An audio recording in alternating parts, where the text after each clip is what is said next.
Hey, I'm back. It's been a little while.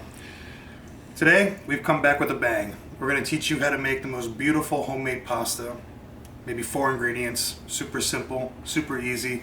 And then with that, we're going to take cheap ingredients and we're going to make a beautiful, traditional carbonara. A Roman delight. The Roman love this dish. It's their treasure. They keep it in their heart. And it's easy as 1, 2, 3.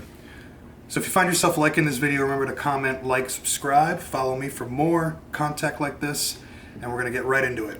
So sit back, relax, and enjoy. Bon appetito. We on a mission when we in the kitchen, we whipping the dough, yeah. Rose blowing the batter like it never mattered, we been here before, yeah. And it's never basic whenever we make under the influence of intoxicated. Pushing the mud, whipping the pot, cook with a buzz. Give it a shot. Toss me a Heineken using the key and hooking the top. The liquor entice, all of the rice you cook in a pot, yeah. And this the life, if you ever in the mood for maybe a few drinks and some bomb-ass food. We making bomb-ass food. Just one shot won't do. Not tonight, cause if I'm not hungover, then you know it isn't right. All right, we are back. It's been a little bit of a long journey. We've been preparing for weddings. My producer's been moving. We've been very busy, but we are back. We're gonna start pumping out more videos. So today what we're going to do is we're going to make homemade pasta. Homemade pasta is something that I am very good at. It's something that my whole family is good at. We have a restaurant that we make homemade pasta daily, and it's nice to be able to actually show my expertise in something. So what we're going to do is we're going to start off pretty simple egg pasta. We got about 2 cups of flour that we're going to make into a little bit of a pile here. Get that all together. To that pile we're going to add about, I don't know, maybe a tablespoon of flour, a tablespoon of salt to the flour. Then what we're going to do is we're going to take a cup. We're going to make kind of a divot, a little hole in the middle of the flour. Once we have that, we're going to take 3 large eggs. We're going to crack them into the middle of that flour pile. So there's 1, 2, and 3. Now you may have to add a little bit more flour later down the line, because I would say use large eggs, but I don't know, the market, the egg sizes are always, they say large, sometimes it can be huge, sometimes it can be smaller. Just use your discretion. You'll notice when the flour is being mixed. So when it's in that pile, we're going to break up the yolks, kind of get that whisked up a little bit. And then once we got that kind of mixture going, we're going to add a tablespoon of extra virgin olive oil to that pile. We have that all together, we're just going to mix. We're going to kind of slowly bring this together, bring it around the edges of the flour, kind of slowly incorporating and mixing everything into that mixture. Now this is going to seem weird. You're going to be thinking, how the hell am I going to get a pile of dough out of this? But you're going to have a little bit of patience and you'll see that it'll slowly start coming together. What I like to do is when I get to this point, I'm going to start kind of pushing the edge of flour in there and just slowly whisking and slowly working, and it'll get there. Just a little to little. Just be patient with it. Now the reason why we're doing it like this is because if you were to just kind of pile this everywhere, the egg would go everywhere. This kind of just helps contain everything and keep it nice and organized and easier to work with. As you can see, it's starting to get thicker. It's starting to make its way into a nice dough. Okay. Oh, we're starting to lose it. That's okay. Just keep working it. See, now we're at a good point here. Everything is coming together. So what we're going to do now is we're going to take a bench scraper and we're going to start working it like that. We're going to start kind of pushing it all together. Again, it's going to look kind of nasty at first, but you just got to stay patient with it. Keep working it. Keep moving it. Dough isn't art. Keep pushing it all together. Use your hands, get in there. Scrape up and push. Now that we have this kind of mass going, what we're going to do is we're going to flatten it on top of itself, just like that. Flatten, grab it, and flatten. Pick it up and fold it on. See, now it's starting to come together. There we go. Perfect, that's what you want to see. Now we actually have a ball of dough. So what we're going to do now, this is going to take a minute. We're going to knead it. We're going to pick it up and work it. And what we're doing here is we're developing gluten in the dough. Gluten is that thing in dough that kind of makes it pullable, tender, delicious, and we work it by just beating the hell out of this. If you see that your dough is a little bit wet, just sprinkle a little bit of extra flour on top. If you see that your dough is a little dry, it's kind of crackling, you can actually put a little extra olive oil on there, and that will help it. So what we're gonna do is we're gonna just knead the hell out of this just by picking it up, squishing it down, using a lot of force onto it. We're developing the gluten, and it's gonna make the dough nice and shiny and supple. Just keep working this for about, I'd say 10 minutes at least, just doing the same motion. It's a workout, man. It's good for you. That's why those Italian women, they got the forearms of Schwarzenegger. It's smooth, it's looking nice, it's got that nice yellow color from the eggs. We're gonna kind of turn it into a little bit of a hockey puck here. Smush it down, push into it, it bounces back. Perfect. So what we're gonna do now is we're gonna wrap this up in plastic wrap. This is gonna need to chill because, you know, we beat the hell out of it. You want it to relax now. That gluten's gotta settle. If you were to work with it now, it'd be kind of tough and annoying to work with. You let this chill in the fridge for like an hour, minimum half hour. It'll be much easier to work with. So we're gonna put this in the fridge, let it rest, and we're gonna come right back. So the dough has rested for about an hour. We're gonna take it out, and what we're gonna do is we're gonna cut it up into small chunks, let's say. Not so much quarters, but. All right, what we're gonna do is we're gonna roll out our dough. Now you can use a old school Italian, you know, pasta roller with the hand crank. You can even use a rolling pin if you want. I have my KitchenAid here, which helps me, and it's gonna be great. So what we're gonna do is we're gonna take a little bit of the dough, we're gonna flatten it up pretty thin, and we're gonna put it on the widest kind of level here on the stand mixer. And we're gonna feed it through. There we go. Put a little bit of flour on it just to help ease it. There we go. And what we're gonna do this a couple times. We're gonna fold it like a letter, just to kind of help even it out, give it a better shape. We're gonna stick it right through, roll it out, there we go. And what this does is it helps shape the pasta easier, it helps kind of give it an even texture. There we go, just gonna keep doing that. Perfect.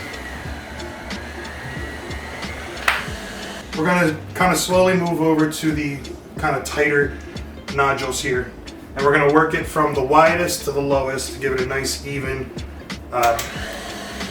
thickness here. And you'll see that this little dough is going to become huge. Run it once, run it twice. This dough came out so perfect. I love it. Alright, now we're going to move it on to module 4. There we go. Look at that. That's beautiful. You make this for your girlfriend, your wife, your fiance, your boyfriend, your husband, they're gonna love you to death. There we go. Now we want this pretty thin, but not too thin, so we're gonna go to 6, see what that looks like. If I like the thickness of it, we'll stop there. There we go. Look at that. So satisfying. Okay.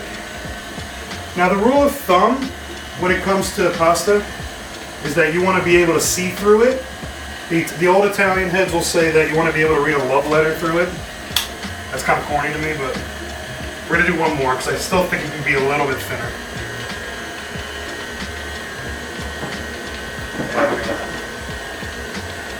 Perfect.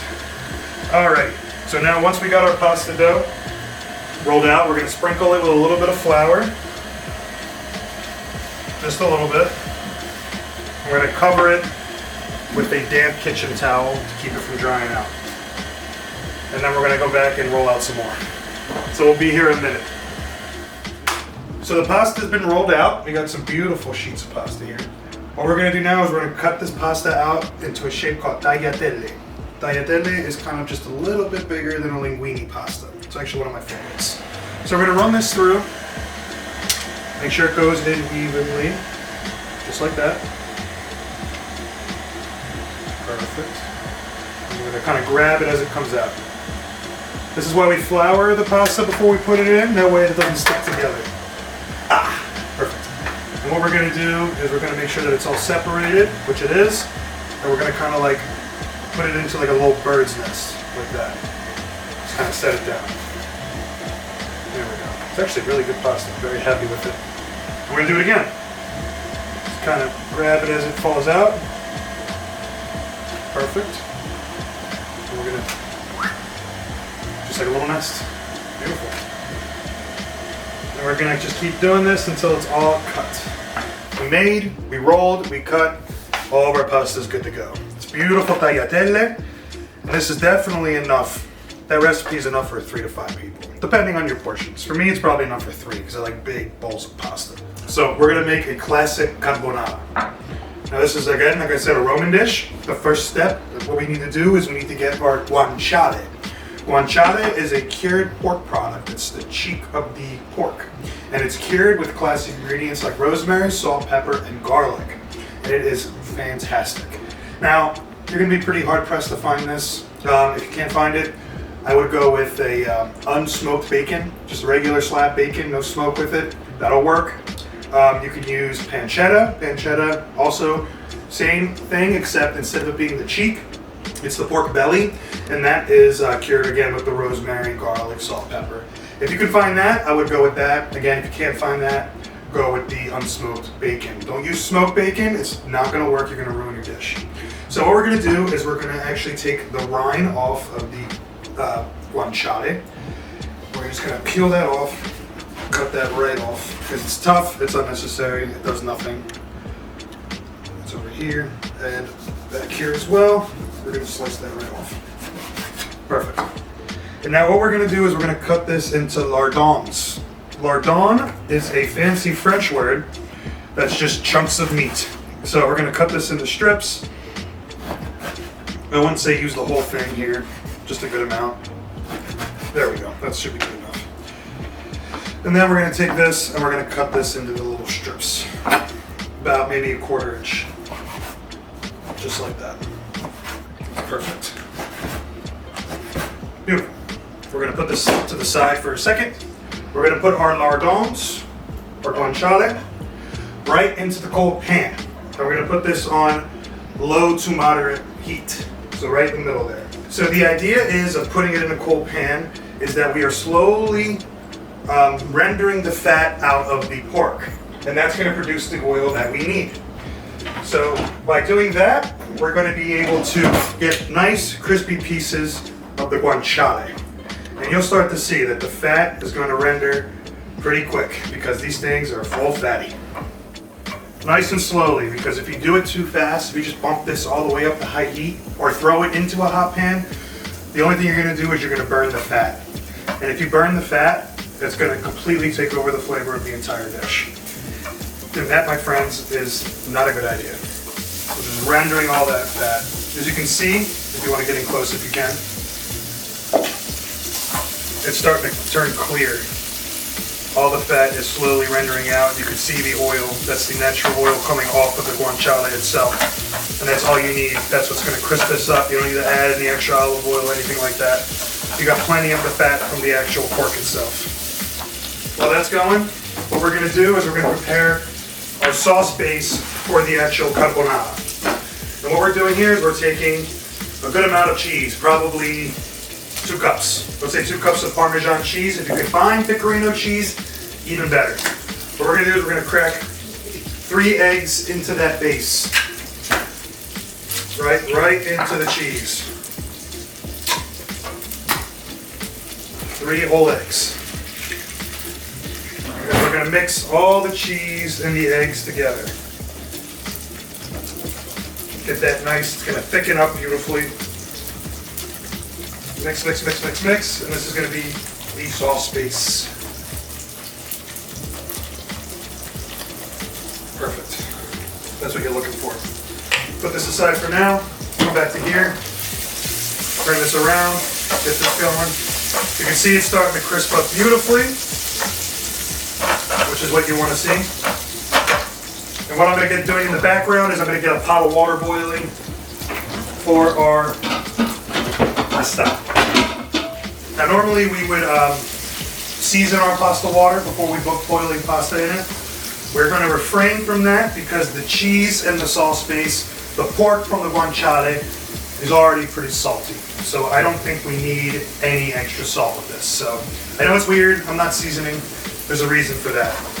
You can easily over-season this dish way faster than you can imagine. So we're gonna wait until the pasta boils, the pancetta crisps up, and then we're gonna move on to the next step. Now when it comes to homemade pasta, it only takes 2 minutes to cook. 2 minutes and that's it. Anything more, you're gonna ruin the pasta.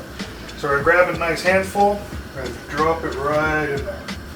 You're gonna make sure you stir it too so it doesn't stick. Remember, this is homemade. Right in there. There we go. That should be plenty. We're gonna stir it, make a little whirlpool, and we're just gonna wait. 2 minutes on the clock. What that's gonna do is gonna help release some of the starch, the flour, and we're actually gonna use some of that components into our carbonara sauce as a thickening agent. So the pasta's cooked. What we're gonna do is we're gonna take it off the heat. There we go. Alrighty. Oof. What we're gonna do now is, you're on, perfect. We're gonna take the pasta right from the actual water here. You want a little bit of the water, that's good.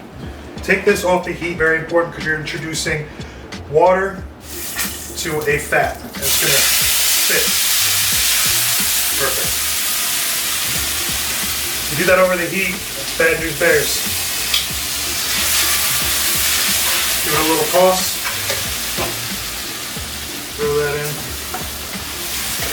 Perfect. Awesome. Throw that back on the heat for a second. Toss it about. Get all that guanciale mixed in the actual pasta. A little on the floor, that's okay. We're gonna move this. And what we're gonna do now is we gotta work with the cream. This is our sauce base.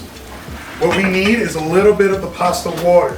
In turn, what we're doing with the eggs and the pasta water is we're adding a little bit at a time to bring the eggs up to temperature. We are tempering these eggs. Because if we were to add all this together, you would get scrambled eggs. And that is not okay. Not okay at all. You're gonna make a Roman cry. So I'm gonna grab a little more pasta water just to help temper these eggs. There we go. It's gonna melt that parm too. Perfect. We're gonna turn off the heat completely on here. And we're gonna add in our cream. Perfect. Gonna mix this together.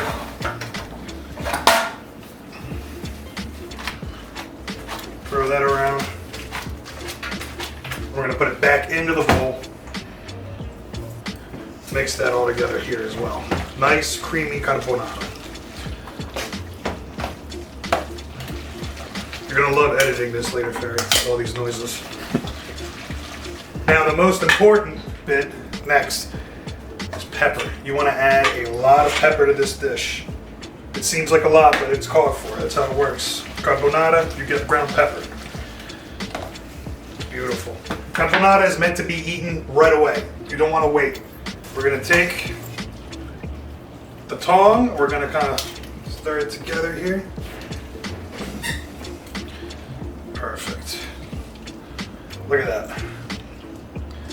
Put that in. Twirl that a bit. We're gonna take some of the guanciale from earlier. Put it right on top. Nice little garnish. Then we're gonna grab our cheese grater and our Parmesan. And grate that right on top. Perfect. And then finish a little more black pepper. And there we go. The traditional spaghetti alla carbonara, but made with tagliatelle. Perfect, easy, ready to go. Order up. We're gonna bring Pito back for everyone's favorite segment of Pito's Taste Time. Pito, come here, come try the food. Tell me what you think, be honest. All right, here we go.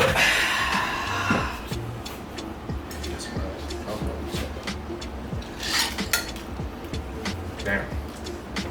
You ever see that show, The Carbonara Effect? Yeah, You should be on it, dude, because you're a magician. thank you. No Thank problem, you. man.